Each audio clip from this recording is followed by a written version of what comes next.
हनुमान् श्रीपदो वायुपुत्रो रुद्रो नघोजरः अमृत्यवीरवीरश्च ग्रामवासो जनाश्रयः धनदो निर्गुणः शूरो वीरो निधिपतिर्मुनिः पिङ्गाक्षो वरदो वाग्मी सीता शोकविनाशकः शिवः शर्वः परो व्यक्तो व्यक्तो धराधरः पिङ्गकेशः पिङ्गरोमा श्रुतिगम्यः सनातनः अनादिर्भगवान् देवो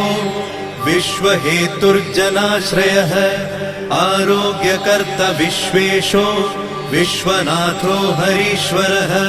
भर्गो रामो रामभक्तः कल्याणप्रकृतिस्थिरः